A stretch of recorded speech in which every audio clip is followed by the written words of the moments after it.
Welcome back to your Linux and open source news show. This week we've got a brand new Linux browser coming. It is Webkit based, so not a Chromium one, not a Firefox fork, but there's a catch, it's not open source yet. We also have KDE splitting the X11 codebase from the Wayland one, which means that starting with Plasma 7, you will no longer have any official support for X11 in Plasma. And we also have Mesa replacing the Nouveau drivers with NVK and Zinc, which means that the open source NVIDIA stack is pretty much ready. Now, as always, we also have a lot more stuff, and this includes this segue to our sponsor. This video is sponsored by TuxCare. They've been a partner of the channel for almost the entire life of the channel, and they offer solutions to make sure that your Linux fleet is always up to date and secure, because they offer automatic rebootless patching solutions. This is called Kernel Care Enterprise, and they also have endless lifecycle support. You do get ongoing security updates for end-of-life distros, for libraries, for software languages, and software development frameworks. And this week they're giving you access to their massive annual publication called the Enterprise Linux and Open Source Landscape Report. It is an in-depth analysis and collection of insights and predictions that they make yearly, and this enables companies to gain an up-to-date understanding of all the latest trends, the challenges, and generally just the direction that the Linux enterprise space is moving towards. In that report, they cover the distributions that organizations favor, their cloud service provider preferences, the challenges in the open source supply chain security space, the role of AI in enterprise strategies, and the latest trends in patch and vulnerability management. So if you want to see where the Linux enterprise space is heading in 2025, you can download the free report by clicking the link in the description below. You don't have to leave any personal information or any email address, so click that link. Okay, so if, like me, you've lamented the lack of diversity in terms of browser engines on Linux, most browsers are either Chromium-based, which means Google completely controls how the web is rendered, or they're a fork of Firefox, which means that if Mozilla finally bites the bullet, you also lose your browser. Well, there's a new web browser coming. It is called Orion, and it is using Webkit. Now, usually when we talk about using Webkit on Linux, it means that you're using something like Epiphany, which might work well in very few cases, but generally is just not up to par compared to something like Firefox or Chromium or whatever else. This time it is not the usual small-time community-driven thing with 2 developers working on it 2 hours per month. It is made by KDE, which is the private search engine. The browser already exists on macOS and on iOS. It is built as a Safari replacement, and it has zero telemetry, it has a built-in ad and tracker blocker, and according to its developers at least, it uses less RAM and it loads faster than Safari and any other browser on Apple devices. It also supports extensions from Firefox and from Chrome, so you definitely will not miss any of the tools that you know. The developers say that they will have feature parity for Linux and for macOS at the end of the year, but there's a catch. It is still closed source. Nothing can be just right. Now, KDE, the developers, to their credits, they have open sourced a few components of the browser, but not everything. They're saying that it's mostly due to the lack of time. They're still a relatively small team, and they say they're working on making the entire thing open source in the future. At least that's what I gathered from their FAQ. But right now, it is still a closed source browser. We'll see when it releases on Linux if it is still closed source or not. So that's an interesting newcomer. I would like to see what they're capable of on Linux. I hope it comes as an open source project. Their business model is basically selling an Orion Plus subscription. It's $50 a year for access to experimental builds or experimental features, nightly builds, for fast track support if you have issues, for maybe having priority when you're suggesting new features for the browser. It's not a bad model. I like paying for stuff if it means it's not ad-based or data-based, but I would like this thing to be open source before I even consider making it my browser of choice. Now, the KDE project has now split their window manager codebase into 2 branches, one for X11 and one for Wayland. They are both still installable on any system side by side. You can still get both on the same distribution, but it does spell the beginning of the end for X11 support in KDE. For now, distros will decide what they want to ship, and the move for now is mostly to let distros decide that they don't want to support or ship X11 if they don't need it. The X11 codebase is still seeing some work. It will still be maintained until the release of Plasma 7. We just saw Plasma 6 a year ago, so it's probably in a long time. Plasma 7 is probably not around the corner. No new feature will be backported to that X11 codebase though, so don't expect any of the shiny new stuff KDE will add in the coming years to land for X11. It is clear that all the new stuff is Wayland only. They've made that very transparent ever since Plasma 6 was released a year ago. This is just the latest move in that transition. I really can't say that I'm surprised. They really spelled it out super clearly. The writing is on the wall for X11 and has been for a long time. And now that Wayland has global shortcut support, HDR, color management, screen sharing, and everything that every single user needs, well, I don't see what's really holding people back from Wayland, apart from some really niche features like maybe touchpad circular scrolling and a bunch of things like that that most people definitely don't really care about. Anyway, this is the end of X11. I would be very surprised if GNOME did not do something very similar, if they don't have already done that. And let's be fair, every major desktop environment will have ditched X11 support in a few years. It's just the way of things. Now, there are some big changes for the open source NVIDIA stack. Nouveau is no longer going to be used by default in Mesa. It is replaced by Zinc and NVK. So if you don't know, NVK is the new Vulkan driver for NVIDIA GPUs. It runs on top of the Nouveau kernel driver, and previously Mesa used the Nouveau user space driver as well. That user space driver is no longer going to be used. Instead, it's going to be NVK and Zinc is a translation layer that uses Vulkan to provide OpenGL support. So there won't be a specific NVIDIA OpenGL driver, it will be Zinc using the Vulkan driver to render OpenGL applications.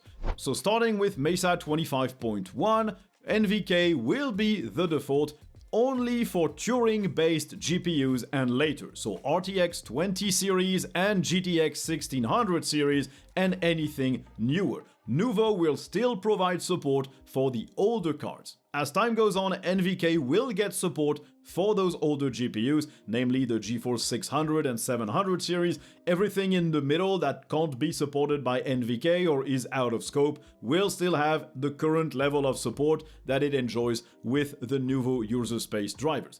The experience should be a bit more stable for NVIDIA users by default because NVK is just generally a more performant and interesting driver than the Nouveau user space one. Of course, most people will still want to use the open source NVIDIA drivers, the official ones, whether they use the open source ones or the proprietary ones. This NVK driver will probably just be used when you're booting a live CD and in between the moment where you install your distro and you install the official NVIDIA drivers, but it's still a nice step, and I'm sure that at some point we won't need to install the official NVIDIA drivers at all. This will probably only happen when the Nouveau kernel driver gets replaced by something like Nova, which is the new driver being written by Red Hat to replace that kernel driver specifically for recent NVIDIA GPUs. You will still always need, whatever you choose, Nouveau plus NVK or the NVIDIA drivers, you will need the GSP firmware, which is still proprietary and closed source, so it's not a true fully open stack for NVIDIA, but it means that for some people it might just be enough to not install anything straight from NVIDIA and just rely on stuff developed by the community, which is pretty cool. Speaking of which, the Nova driver from Red Hat has been submitted for inclusion in the Linux kernel 6.15. So it is a new open source driver for NVIDIA GPUs. It's written with Rust and it is limited to RTX 20 series and newer, and it also does require the proprietary GSP firmware from NVIDIA.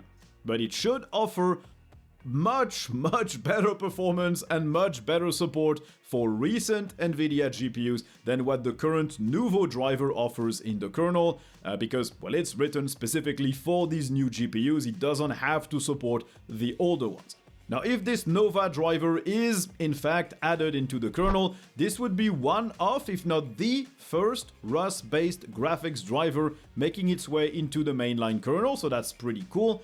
It is still what they call a stubbed version. It's mostly a skeleton for the future code. It's mostly non-functioning. It will not really display anything for anyone. It is just to make sure that the structure of the code works inside of the kernel, and it will make it easier to merge improvements, fixes, and actual working code in the future once you have that skeleton merged into the kernel.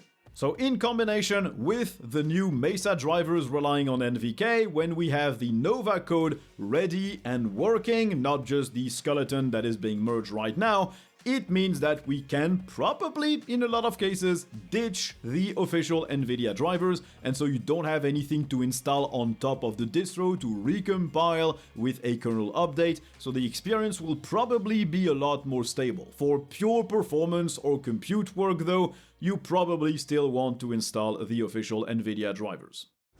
I can't say I'm particularly pleased with how France, which is the country I was born in and where I live, I can't say I'm generally pleased with how the country is doing, but this time I'm pretty happy because there was a new law being proposed to fight drug trafficking, and that law included a provision that would have forced all encrypted messaging apps and email services to decrypt user data on request by the French authorities, basically implementing a backdoor into every encryption out there. Fortunately, our National Assembly rejected this provision, meaning there will be no backdoor like what the UK is now trying to enforce, and that is a big win for privacy. Because, as always, if you have a backdoor for a government, you just have a backdoor. It's open to everyone, including hackers and malicious actors. There is no way to build an encryption backdoor that malicious actors couldn't access. Now, this is just a reprieve. Another law could be proposed in the future, and depending on the state of our parliament, it could very well be passed next time. Basically, if our far-right party grows even more, we're probably screwed, but at the very least, for now, we fended this thing off. This is a worrying tendency in Europe in general. Sweden is looking to pass a similar law. The UK has already passed something of that ilk, which Apple refused to implement, and the EU is pushing for chat control that would let authorities scan private conversations. So we are not out of the woods just yet. Encryption and general privacy is still very much threatened, but at the very least, for now in France, we're safe for, I'd say, a few months, maybe a few years. Now, it looks like Microsoft doesn't want to let the Steam Deck and hardware from other manufacturers rule the PC handheld space, because their future hardware plans seem to include an Xbox handheld. Now, this would be built by another OEM, not built in-house by Microsoft. Another manufacturer would build the device that would just be Xbox branded. But this thing would release in 2025, so they basically only have 3 quarters to build it and ship it. It will look like an Xbox device with the usual Xbox button, the Xbox design guidelines, so you can expect something matte black, very square with plenty of textures and little holes everywhere, things like that. It seems to be their design language recently. It will run Windows, not the Xbox operating system, and so it could come with a new Microsoft-made handheld interface that would negate one of the biggest advantages of the Steam Deck and of SteamOS. The fact that it actually works with a controller compared to Windows handhelds being not that great, to put it mildly, when using them with sticks and buttons. Now, they're also working on a new home console for 2027, apparently this also being mostly a PC in a friendly looking box and retaining all the Xbox backwards compatibility. Now, this might be an issue for Linux in general, because for most people, PC gaming is Microsoft, it's Windows gaming. Everyone knows that Xbox is Microsoft's gaming brand, and so when you see an Xbox handheld that is a PC and that runs Windows, you probably assume it is going to be like the default Windows gaming experience on a handheld.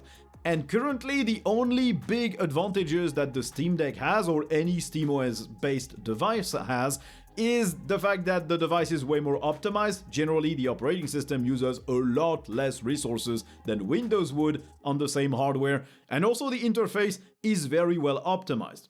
But Microsoft, building this device, they could specifically optimize Windows for the handheld, thus negating the performance advantage of Linux, and they could build a specific handheld interface, thus negating the effects of SteamOS. And so this leaves the Steam Deck with just fewer games that are playable and not much else, which isn't good.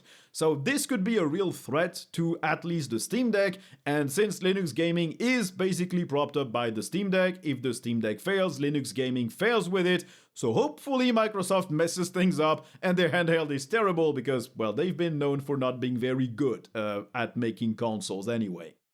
Now, Valve published their Steam Year in Review for 2024, in which they, of course, talked about all the features that they shipped to Steam, the changes that they made to the platform, the insane amounts of money that they made by just selling the games from other developers, but they also talked a little bit about the Steam Deck and Linux. They say that the Steam Deck compatibility program now reaches 17,000 playable or verified games, those being the games that actually run well on the Steam Deck. The rest are just not really compatible. But this doesn't mean that Linux only has access to that, because obviously a bunch of games that don't run on the Steam Deck run perfectly well on a Linux PC. That's still a lot of games for a single device that is more akin to a console than it is to a PC. Apparently, there were 330 million hours played on Steam Deck in 2024, which is 64% more than what was done in 2023, which either means Valve sold a lot more Steam Decks, or it means that people really spent a lot of time on their devices. If no one really bought any new Steam Deck, it means that they just gamed a lot more on those. They also said that the future of hardware is bright for Valve. They said that the Steam Deck, SteamOS, and Steam VR are helping them make advances in terms of UI, in terms of Linux compatibility, in input support, motion tracking, VR, displays, batteries, and more, and that all these improvements benefit to every developer out there. Basically, they seem to use all their efforts with SteamOS and Steam Deck and all the Linux-based hardware that they want to ship as a big platform that makes all the Steam APIs better for everyone, which is a good way to rationalize those investments as well. Now, it's good to know that Valve is seeing all of those investments as worthwhile. It's good to know that the Steam Deck is still going strong for Valve and is still a profit driver. That's really nice. I do have my reservations on whether the Steam Deck can still last for a year, for 2 years, but Ubisoft just announced that Assassin's Creed Shadows, their AAA title for 2025, will be Steam Deck compatible, when previously they said that just the Steam Deck was not powerful enough. So if they can manage to make that game, which is basically make or break for Ubisoft as a company, if they can manage to make that thing run on the Steam Deck, which is really underpowered, then maybe there's still hope for the little guy, and we can still get AAA titles on this. Maybe it's just on developers for optimizing those games better, instead of just saying, yeah, nah. So if I'm wrong, I'll be happy to be wrong. Where I'm not wrong, though, is in recommending today's sponsor, Tuxedo Computers. You all have heard about it by now, unless you're a brand new listener to this show or to the channel. They make computers that ship with Linux pre-installed, which obviously means that they support Linux really, really well, and you don't have to worry that something will just not work when you try to install Linux on it. I only use devices from Tuxedo Computers. I do everything related to my YouTube channels and to this show on one of their laptops. All my gaming is done on one of their desktops, and I can only recommend them. They have a big range of computers that will fit every price point and every need. They are based in Germany, but they ship to most countries in the world. If you need a new computer and you want to run Linux on it, and you want to support a company that actively contributes to Linux, then click the link in the description and check out Tuxedo Computers. Okay, so thanks everyone for watching the video, I hope you enjoyed it. You know where all the usual YouTube buttons are to make sure that the video goes up in the algorithm and the channel keeps growing. You know how to support the channel, all the links are in the description as well. And in the meantime, well, thank you for watching, and I guess you'll see me in the next one next week. Bye!